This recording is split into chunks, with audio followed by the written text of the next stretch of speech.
तो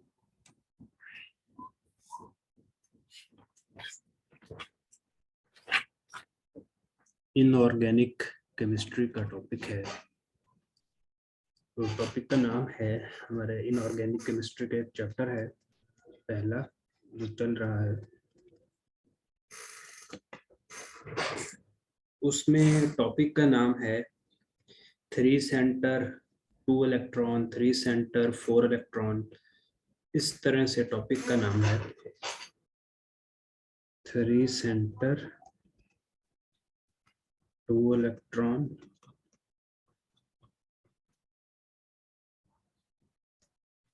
3 centre 4 electron, 3 centre 2 electron. इसको हम इस तरह रिप्रेजेंट कर देते हैं 3 सेंटर 2 इलेक्ट्रॉन और 3 सेंटर 4 इलेक्ट्रॉन। इसके बाद है बेंट बॉन्ड। इसी बेंट बॉन्ड का एक और नाम होता है बनाना बॉन्ड। तो इन टॉपिक को आज के लेक्चर में हम कवर करेंगे और उसके बाद ये चैप्टर खत्म हो जाएगा। तो बिल्कुल हम बेसिक से शुरू करते हैं। अगर हम देखें कोवलेंट बॉन्ड को, तो हम सबको पता होता है कि कोवलेंट बॉन्ड क्या होता है। H2 मॉलिक्यूल, हाइड्रोजन का मॉलिक्यूल, इसमें कोवलेंट बॉन्ड है।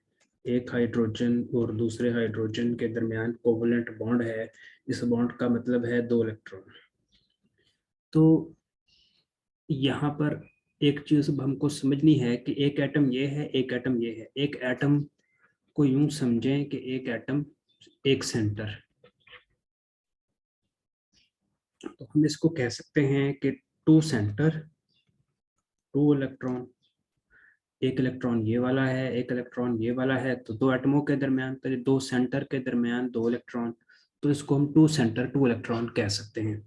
तो यही है 2 सेंटर 2 इलेक्ट्रॉन। ये जो बॉन्ड है, ये इसके जो इलेक्ट्रॉन है ये लोकलाइज्ड है। लोकलाइज्ड का मतलब है फिक्स है, ये मूव नहीं कर सकते। इसी तरह से अगर हम एक और एग्जांपल देखें BF3 की, BF3 की, ये जो बोरान फैमिली है, boron, aluminium, gallium, indium. Boron के बाद पीरियोडिक टेबल पे एल्यूमिनियम आता है, फिर गैलियम आता है। ये जो सारी फैमिली होती है, ये जो बोरान फैमिली है, ये सारी हमेशा इलेक्ट्रॉन डेफिशिएंट रहती है। इलेक्ट्रॉन डेफिशिएंट रहती है, इसमें इलेक्ट्रॉन की हमेशा से कमी रहती है। मतलब क्या है? मतलब ये है कि अगर हम बोरान का एटॉमिक नंबर देखें तो बोरान का एटॉमिक नंबर है 5, 1s2, 2s2, 2p1। ये इसकी हो गई ग्राउंड स्टेट इलेक्ट्रॉनिक कन्फिगुरेशन। और अगर हम इसकी एक्साइटेड स्टेट इलेक्ट्रॉनिक कन्फिगुरेशन को देखें तो ये जो 2s2 में 2 इलेक्ट्रॉन है, इनमें से पहले तो हम इसको ऐसे लिख लेते हैं 1s2, 2s2, 2px, 2py, 2pz। इसको भी अभी ग्राउंड स्टेट कह दें, ये भी ग्राउंड स्टेट, ये वही चीज़ है, इसमें कोई फर्क नहीं है। और 2px में एक इलेक्ट्रॉन है। अब हुआ ये कि 2s2 में जो 2 इलेक्ट्रॉन है, इसमें से एक इलेक्ट्रॉन जंप करके एम्प्टी 2py में चला जाता है और इलेक्ट्रॉनिक कन्फिगुरेशन कुछ इस तरह से हो जाती है 1s2, 2s1, 2px1, 2py1, 2pz अभी भी एम्प्टी है। तो इसको हम एक्साइटेड स्टेट कहते हैं। तो ये बोरान की इलेक्ट्रॉनिक कन्फिगुरेशन हो गई। तो इसमें जो अनपेयर्ड इलेक्ट्रॉन है, अनपेयर्ड इलेक्ट्रॉन का मतलब सिंगल इलेक्ट्रॉन, वो 3 है। तो जितने भी अनपेयर्ड इलेक्ट्रॉन होते हैं, एटम उतने ही बॉन्ड बनाता है। तो अब हम बोरान को देखें तो बोरान का जो आउटर मोस्ट शेल है उसमें 3 इलेक्ट्रॉन है, 1, 2, 3। इसको हम ऐसे भी लिख सकते हैं बोरान, ये उसका आउटर मोस्ट शेल जिसमें 3 इलेक्ट्रॉन है। अब हम फ्लोरीन को देखें तो फ्लोरीन का एटॉमिक नंबर होता है 9, 1s2, 2s2, 2px, 2py, 2pz। Atomic number 9 होने का मतलब 9 इलेक्ट्रॉन, 2 2 4 5 6 7 8 9। तो ये अनपेयर्ड इलेक्ट्रॉन एक है, यानी फ्लोरीन के आउटर मोस्ट शेल में कितने इलेक्ट्रॉन हुए? 2 2 4 5 6 7, 1 2 3 4 5 6, यूं कर लें 1 2 3 4 5 6 7। तो हर एटम ये चाहता होता है कि उसके आउटर मोस्ट शेल में कितने इलेक्ट्रॉन हों? 8। हर एटम ये चाहता है कि उसके आउटर मोस्ट शेल में कितने इलेक्ट्रॉन हों? 8। इसको कहते हैं ऑक्टेट रूल, यानी हर एटम ये चाहता है कि उसके आउटर मोस्ट शेल में 8 इलेक्ट्रॉन हों। जबकि फ्लोरीन के आउटर मोस्ट शेल में हम देख सकते हैं 1 2 3 4 5 6 7, ये तो 7 इलेक्ट्रॉन है। तो फ्लोरीन चाहता है कि 8 इलेक्ट्रॉन हो। 8 इलेक्ट्रॉन क्यों करना चाहते हैं? क्योंकि उन इस तरह से उनके पास स्टेबिलिटी आ जाती है। तो फिर फ्लोरीन आता है इसके पास, और फ्लोरीन के आउटर मोस्ट शेल में कितने इलेक्ट्रॉन है? 7, 1 2 3 4 5 6 7। फ्लोरीन और बोरान ये इलेक्ट्रॉन शेयर कर लेते हैं। इस तरह शेयर करने से फ्लोरीन के आउटर मोस्ट शेल में 8 इलेक्ट्रॉन हो जाते हैं। फिर एक और फ्लोरीन आता है इस जगह पर, और इस फ्लोरीन के आउटर मोस्ट शेल में भी 7 इलेक्ट्रॉन है, 1 2 3 4 5 6 7। ये भी यहाँ पर इलेक्ट्रॉन शेयर करते हैं, जिससे इस फ्लोरीन के भी 8 इलेक्ट्रॉन हो जाते हैं। फिर एक और फ्लोरीन आता है इस जगह पर, और इसके आउटर मोस्ट शेल में भी 7 इलेक्ट्रॉन है, 1 2 3 4 5 6 7। और यहाँ से शेयरिंग करने से इस फ्लोरीन के भी 8 हो जाते हैं। तो अब हम देखें तो फ्लोरीन का मसला हल हो गया। फ्लोरीन के आउटर मोस्ट शेल में 7 इलेक्ट्रॉन थे, उन्होंने बोरान के साथ इलेक्ट्रॉन शेयर किया, तो फ्लोरीन के इसके भी 8 इलेक्ट्रॉन हो गए, इस फ्लोरीन के भी 8 इलेक्ट्रॉन हो गए, इस फ्लोरीन के भी 8 इलेक्ट्रॉन हो गए। और अगर हम अब बोरान की बात करें तो बोरान के बेचारे के पास सिर्फ 3 इलेक्ट्रॉन थे। बोरान ने भी शेयर किया फ्लोरीन के साथ, ये इलेक्ट्रॉन है ये बोरान भी शेयर कर रहा है।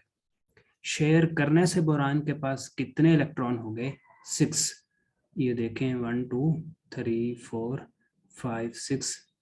तो बोरान के पास शेयर करने से पहले 3 इलेक्ट्रॉन थे, शेयर करने के बाद बोरान के पास 6 इलेक्ट्रॉन हो गए। मसला तो हल ना हुआ।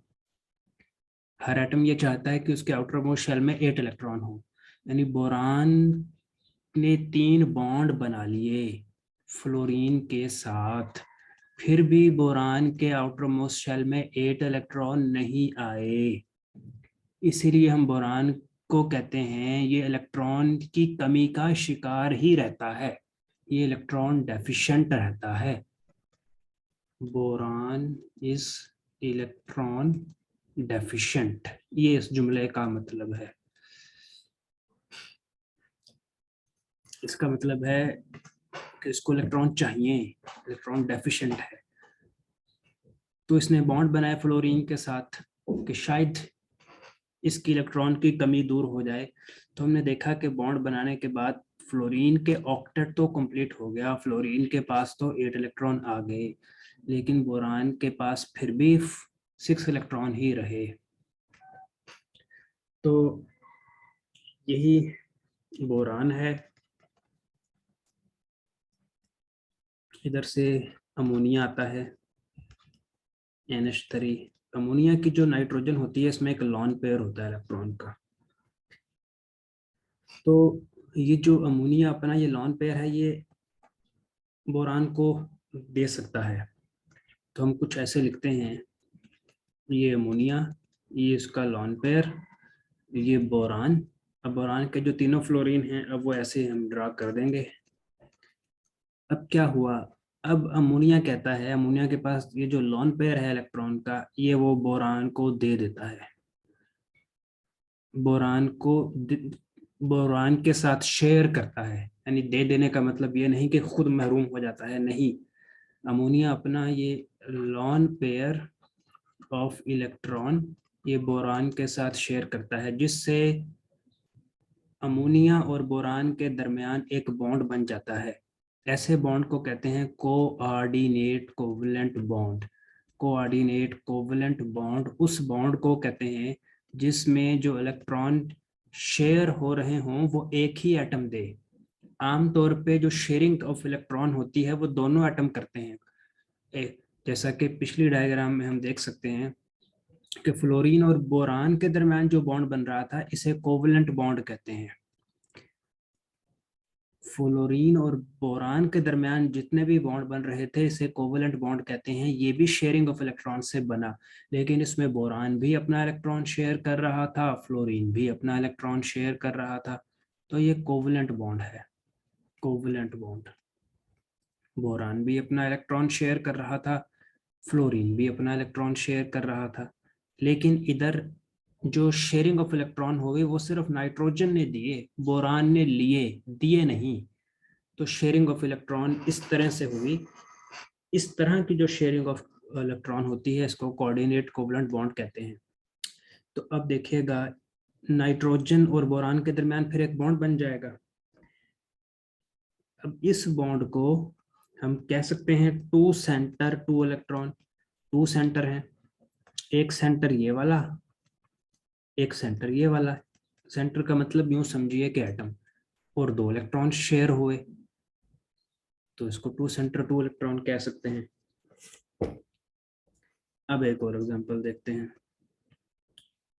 Al2Cl6 ये डाइमर स्ट्रक्चर होता है। AlCl3 भी लिख सकते हैं, Al2Cl6 भी लिख सकते हैं, तो इसको कहते हैं डाइमर स्ट्रक्चर। अब देखिएगा जो एल्यूमिनियम है ये भी बोरान के खानदान का है, तो ये भी इलेक्ट्रॉन की कमी का शिकार रहता है, इलेक्ट्रॉन डेफिशिएंट होता है। तो ये एल्यूमिनियम है। हम पहले AlCl3 देखें तो 3 बॉन्ड एल्यूमिनियम के क्लोरीन के साथ हमको दिख रहे हैं। एक एल्यूमिनियम का एक ऐसा ऑर्बिटल होता है जो खाली होता है, इसमें इलेक्ट्रॉन नहीं होते। एल्यूमिनियम का एक ऐसा ऑर्बिटल जो खाली होता है, इसमें इलेक्ट्रॉन नहीं होते। अब ये हमको कैसे समझ आएगा कि ये खाली होता है? ये हमें इलेक्ट्रॉन एल्यूमिनियम के जब हम इलेक्ट्रॉनिक कन्फिगुरेशन करेंगे तो उससे हमको आइडिया हो जाएगा। तो एल्यूमिनियम की इलेक्ट्रॉनिक कन्फिगुरेशन हम करते हैं अगर हमको पता हो कि एल्यूमिनियम का एटॉमिक नंबर कितना है। तो एल्यूमिनियम का एटॉमिक नंबर होता है 13।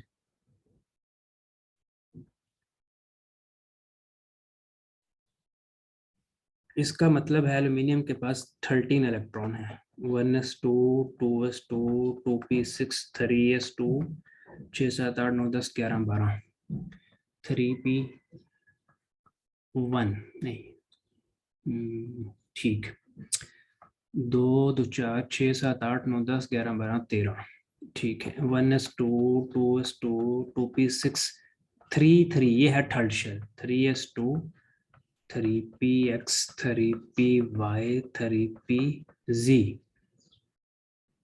तो ये भी ग्राउंड स्टेट इलेक्ट्रॉनिक कन्फिगुरेशन है। एक्साइटेड स्टेट में ये होता है कि जो 3s2 है इसमें से एक इलेक्ट्रॉन जंप करके इस एम्प्टी 3py में चला जाता है, और ये तो वैसे ही रहती है। 1s2 2s2 2p6 3s1 3px 1 3py 1 3pz अभी भी एम्प्टी। तो अब अनपेयर्ड इलेक्ट्रॉन एल्यूमिनियम के कितने हो गए? 3 अनपेयर्ड इलेक्ट्रॉन हो गए। तो इट मीन्स एल्यूमिनियम कितने बॉन्ड बनाएगा? 3। और ये जो 3p वाला है 3pz, इसको कहते हैं वैकेंट ऑर्बिटल, खाली ऑर्बिटल, एम्प्टी ऑर्बिटल, इसमें कोई इलेक्ट्रॉन नहीं है। तो ये हमने इस तरह से बनाया है। क्लोरीन के आउटर मोस्ट शेल में 7 इलेक्ट्रॉन होते हैं, 1 2 3 4 5 6 7 क्लोरीन एक तरह से फ्लोरीन का ही रिश्तेदार है। उस सारी फैमिली के आउटर मोस्ट शेल में 7 इलेक्ट्रॉन ही रहते हैं। 1 2 3 4 5 6 7 1 2 3 4 5 6 7। तो ये वाला जो है ये वैकेंट ऑर्बिटल है, खाली है। तो एक एल्यूमिनियम हम यहाँ पर और बना लेते हैं। ये एल्यूमिनियम, इस एल्यूमिनियम के साथ भी 3 क्लोरीन जुड़े हुए हैं और यहाँ पर एक 3pz वाला एम्प्टी ऑर्बिटल है। तो इन्हीं क्लोरीन पर भी 7 इलेक्ट्रॉन है, जो लिखना कोई बहुत ज़रूरी नहीं है क्योंकि ये क्लियर होता है कि क्लोरीन के आउटर मोस्ट शेल में 7 इलेक्ट्रॉन हैं। ये कैसे पता लगता है, कुछ ट्रिक्स होती हैं। ग्रुप नंबर ये बताता है कि आउटर मोस्ट शेल में कितने इलेक्ट्रॉन हैं। अच्छा, तो अब हम देखें तो 3pz तो खाली है जो यहाँ हमने बना रखा है। तो क्या ऐसा हो सकता है और ऐसा होता है कि ये जो क्लोरीन है जिसके आउटर मोस्ट शेल में, जिसके यहाँ पर आपको 2 इलेक्ट्रॉन दिखाई दे रहे हैं, और इसी तरह इस क्लोरीन के भी ब्लू से आपको 2 इलेक्ट्रॉन दिखाई दे रहे हैं। अगर आप मोबाइल पे क्लास ले रहे हो तो हॉरिजॉन्टल रखिएगा ताकि वो क्लियर नज़र आए। तो यहाँ पर हम देख सकते हैं कि ये जो क्लोरीन है ये अपने ये 2 इलेक्ट्रॉन इसको दे देता है, एल्यूमिनियम के इस खाली ऑर्बिटल को, और ये वाला क्लोरीन अपने 2 इलेक्ट्रॉन इसको दे देता है। यानी दे देने का मतलब इसके साथ शेयर कर लेता है, जिससे क्या होता है, जिससे एक बॉन्ड बनता है कुछ इस तरह से। इनको हम इरेज कर देते हैं।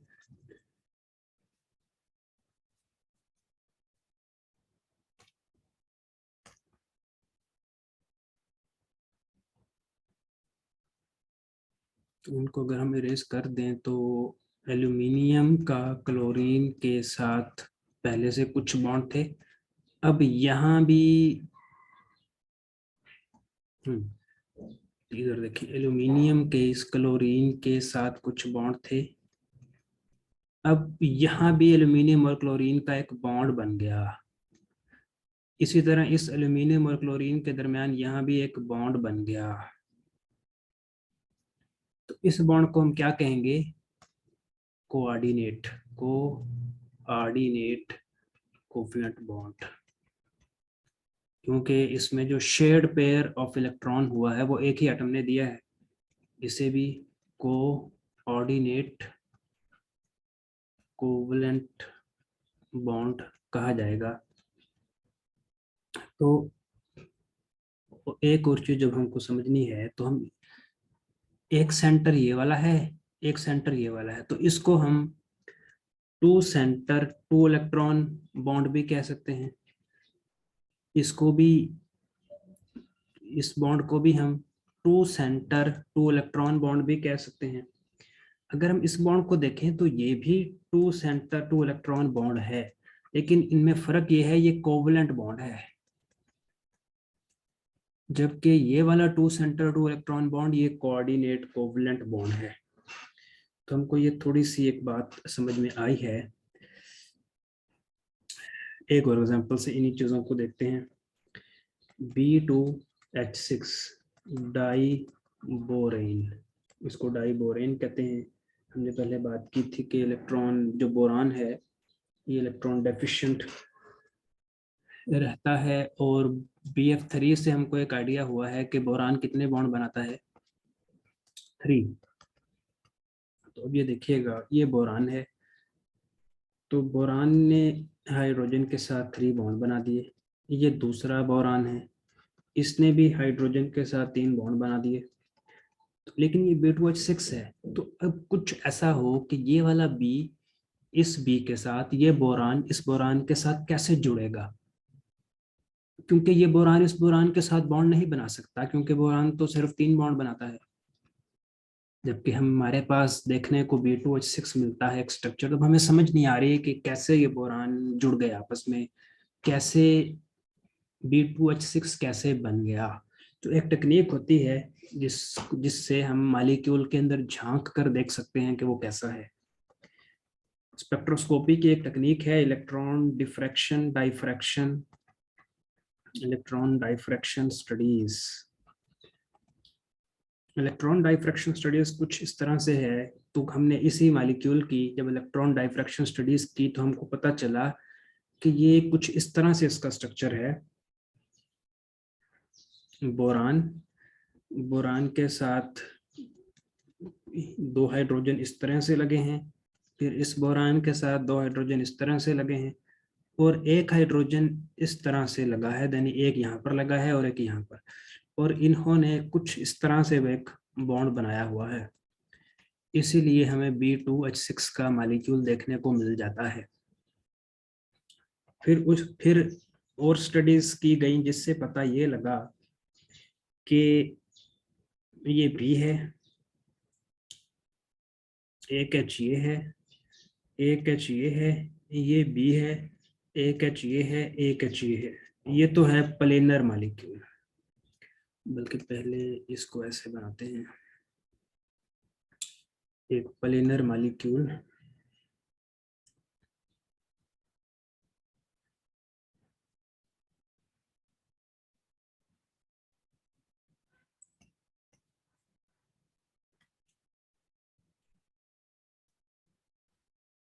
ये एक B, ये दूसरा B यानी कि बोरान, एक हाइड्रोजन इस जगह पे, एक हाइड्रोजन इस जगह पे, एक हाइड्रोजन इस जगह पे, एक हाइड्रोजन इस जगह पे, और एक हाइड्रोजन यहाँ पे, और एक हाइड्रोजन यहाँ पे। इस तरह का स्ट्रक्चर है। तो अब जो ये वाला हाइड्रोजन है, ये वाला हाइड्रोजन है, ये वाला हाइड्रोजन है, ये वाला हाइड्रोजन है, इनको कहते हैं टर्मिनल हाइड्रोजन। किनारे पर लगे हैं टर्मिनल हाइड्रोजन। जबकि जो ये वाला हाइड्रोजन है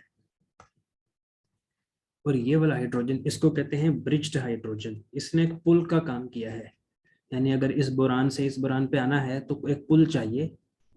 तो जो पुल का काम है वो यहाँ पर जो 2 हाइड्रोजन लगे थे उन्होंने पुल का काम किया, तो इनको कहते हैं ब्रिज्ड हाइड्रोजन। इसको ऊपर वाले को भी ब्रिज्ड हाइड्रोजन और इस नीचे वाले को भी bridged hydrogen, bridged hydrogen, bridged hydrogen.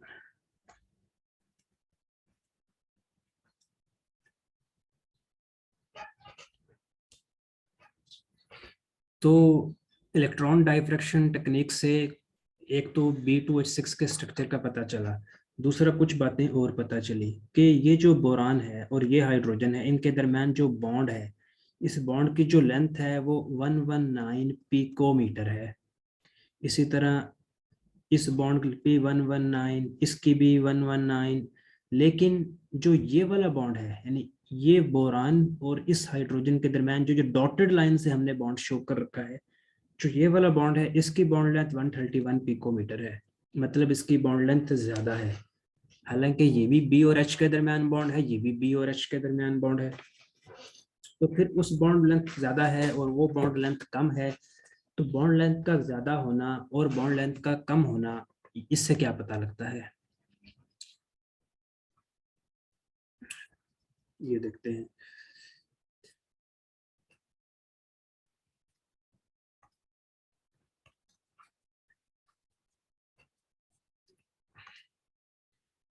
पहले तो हमने ये पता चला कि terminal boron hydrogen bond length 119 picometre है, जबकि bridged boron hydrogen bond length ये ज्यादा है, 131 पिकोमीटर है। इससे कुछ इंपॉर्टेंट चीजें पता चलती हैं बॉन्ड लेंथ से, वो मैं यहाँ पे लिख रहा हूँ। Greater bond length indicate electron deficient structure.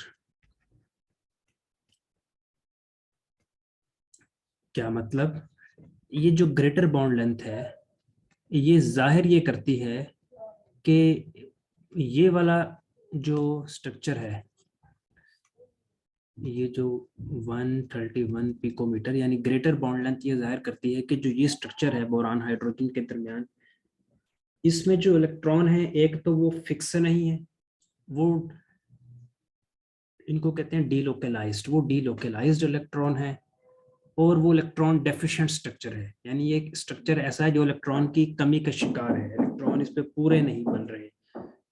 तो दूसरा पॉइंट लिखें, and electron deficiency indicate electrons are delocalised. Delocalised का मतलब फिक्स नहीं है, जब भी कोई चीज फिक्स नहीं होती तो वो मूव करती रहती, और जब भी वो मूव करती रहती है तो एक जगह से जब वो मूव करके दूसरी जगह जाती है तो पहली वाली जगह पे उसकी डेफिशिएंसी हो जाती है। तो इलेक्ट्रॉन डेफिशिएंसी का मतलब है कि यहाँ पर इलेक्ट्रॉन फिक्स नहीं है, वो मूव कर रहे हैं। And electron deficiency indicate electrons are delocalized, मतलब not fix between more than 2 centers और 2 एटम्स, यानी कि जो इलेक्ट्रॉन्स हैं वो 2 सेंटर्स या 2 एटम्स, दो मोर देन 2 सेंटर्स या मोर देन 2 एटम्स के दरमियान घूम फिर रहे हैं। फिक्स यानी कि इलेक्ट्रॉन्स इधर घूम फिर रहे हैं, फिक्स नहीं है। और मोर देन 2 एटम्स, मोर देन 2 सेंटर्स के दरमियान।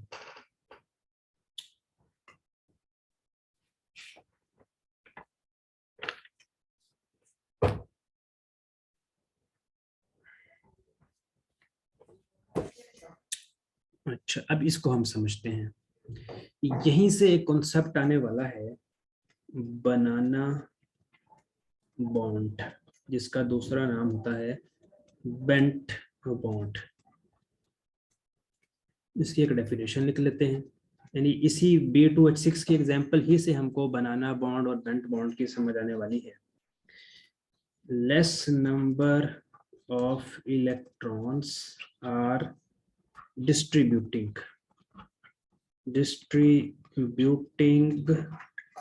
among more centers और एटम्स। मतलब कि सेंटर्स या एटम ज्यादा हैं लेकिन उनमें जो इलेक्ट्रॉन्स की डिस्ट्रीब्यूशन है वो कम है।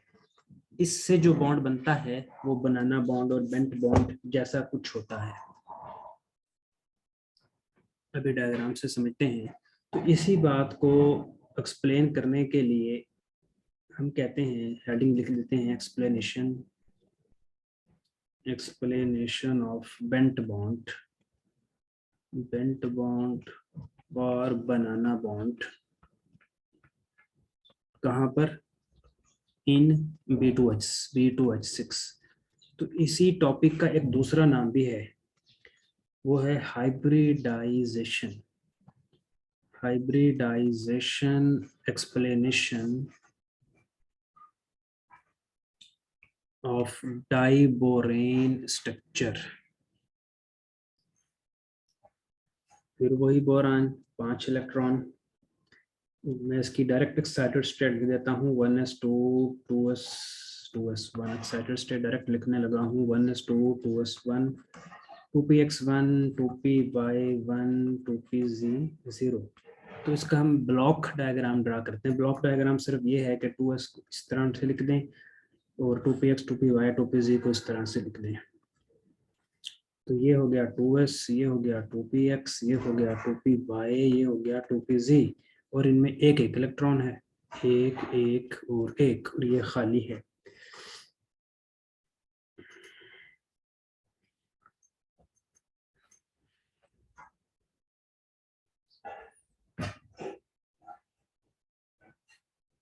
अच्छा, बोरान में जो हाइब्रिडाइजेशन रहती है वो sp3 होती है। sp3 हाइब्रिडाइजेशन क्या होती है? sp3 हाइब्रिडाइजेशन ये होती है कि एक s और 3p आपस में इंटरमिक्स करते हैं, एक S और 3p आपस में इंटरमिक्स करते हैं, जिससे जो बॉन्ड बनता है, जिससे जो ऑर्बिटल्स बनते हैं उसे sp3 हाइब्रिड ऑर्बिटल्स कहते हैं।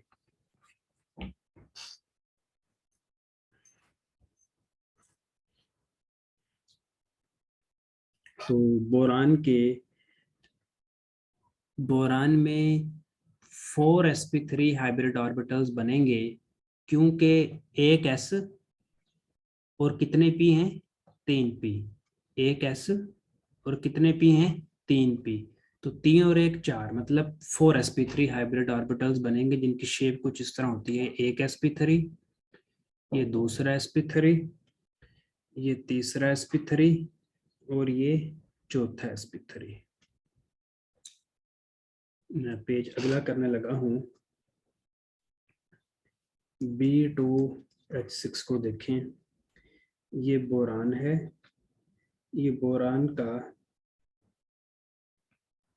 एक sp3, ये बोरान का दूसरा sp3, ये बोरान का तीसरा sp3 और ये बोरान का एक ऐसा sp3 है जो वैकेंट है, तो मैंने इसको ऐसे डिनोट कर दिया। फिर ये दूसरा बोरान, क्योंकि B2H6 बना रहे हैं, इस दूसरे बोरान का एक sp3, दूसरा sp3, तीसरा sp3 और इस दूसरे बोरान का एक वैकेंट sp3।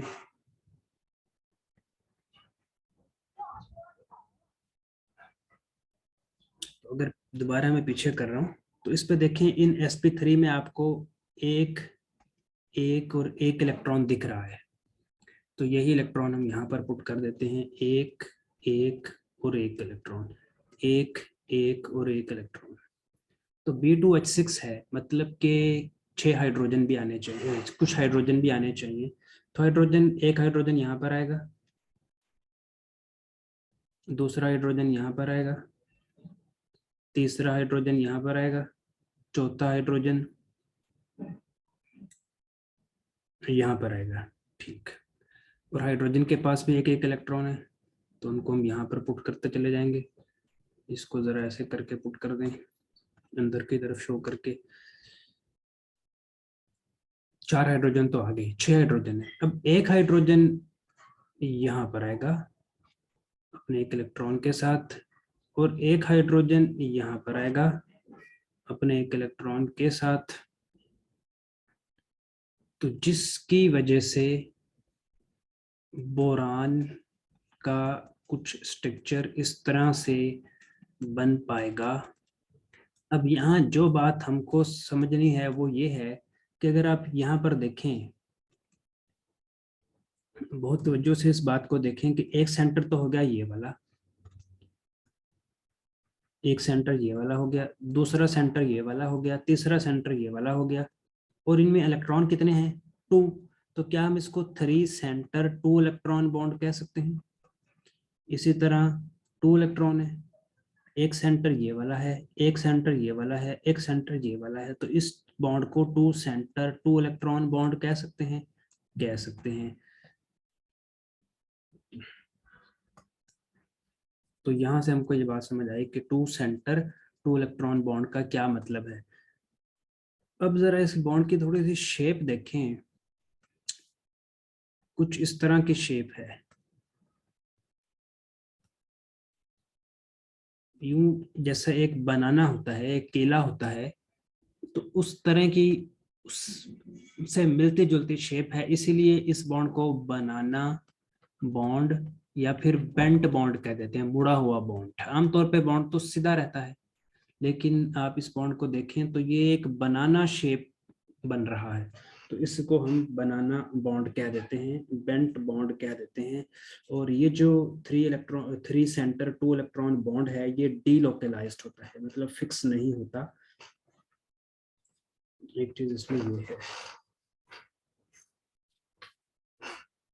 तो ये थी 3 सेंटर 2 इलेक्ट्रॉन बॉन्ड की एक एग्जांपल। फिर 3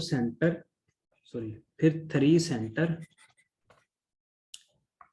3 सेंटर 4 इलेक्ट्रॉन बॉन्ड की कुछ एग्जांपल हैं।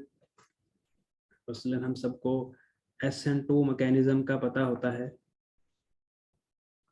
SN2 मैकेनिज्म क्या होता है कि ये कार्बन है, इसके साथ 4 बॉन्ड होते हैं, यहाँ से एक न्यूक्लियोफाइल आता है, न्यूक्लियोफाइल इस कार्बन पर अटैक करता है, ये वाला जो एटम है ये लीविंग ग्रुप के तौर पर इसको छोड़ देता है और एक नया स्ट्रक्चर बनता है जिसमें कार्बन के ये 3 बॉन्ड ऐसे रहते हैं और न्यूक्लियोफाइल का कार्बन के साथ एक बॉन्ड बनने लग जाता है और ये जो क्लोरीन और कार्बन में बॉन्ड है ये टूटने लग जाता है। तो इस स्ट्रक्चर को अगर हम देखें तो यहाँ पर 2 इलेक्ट्रॉन तो यहाँ से हैं, 2 इलेक्ट्रॉन तो यहाँ से हैं, तो क्या हम इसको 4 इलेक्ट्रॉन और सेंटर कितने हैं 1 2 3, तो उसको 3 सेंटर 4 इलेक्ट्रॉन बॉन्ड कह सकते हैं या 3 सेंटर 4 इलेक्ट्रॉन सिस्टम कह सकते हैं। और एग्जांपल से इसको समझते हैं। तो अगर हम XeF2 की एग्जांपल को देखें तो ज़ीनॉन है, एक फ्लोरीन यहाँ पर है, एक फ्लोरीन यहाँ पर है, तो इसमें भी 4 बॉन्ड हैं, 4 इलेक्ट्रॉन है, 1 2, एक बॉन्ड का मतलब होता है 2 इलेक्ट्रॉन, तो ये 4 इलेक्ट्रॉन हो गए और सेंटर कितने हो गए 3, तो 3 सेंटर 4 इलेक्ट्रॉन। एक एग्जांपल और देखिए,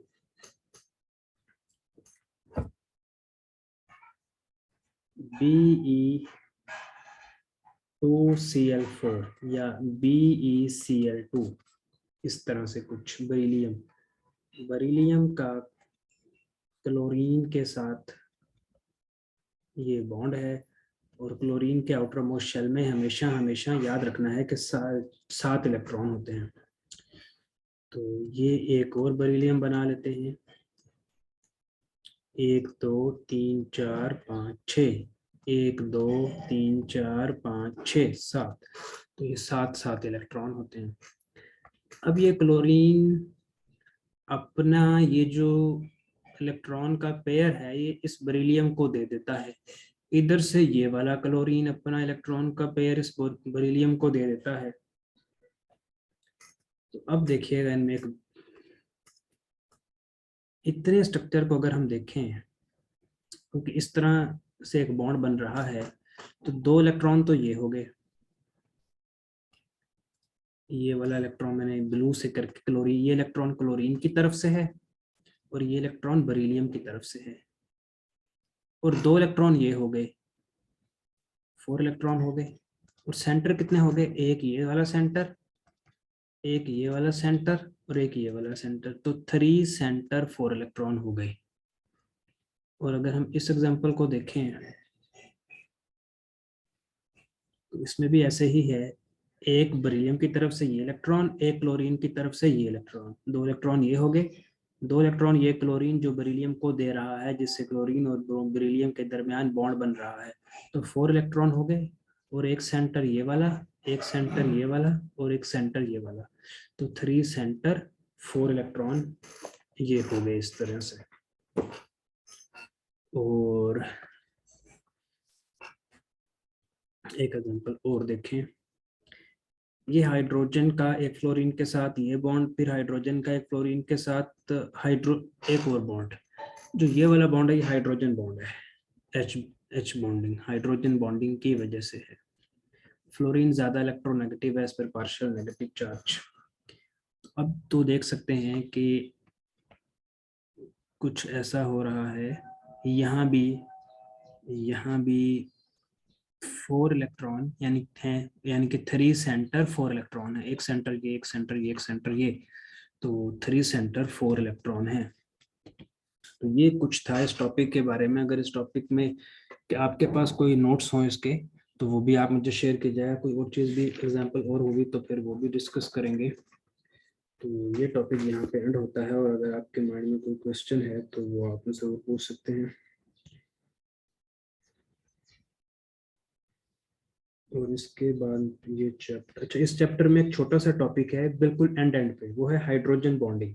तो उसको आप देखिएगा, वो मेरे ख्याल में आपको उसका आइडिया होगा कि हाइड्रोजन बॉन्डिंग क्या होती है। H बॉन्डिंग लिखा हुआ है, बेंट बॉन्ड से एंड पर, हाँ नहीं एक टॉपिक और रहता है मेटेलिक बॉन्ड, बॉन्ड थ्योरी, ठीक है एक लेक्चर और देना होगा।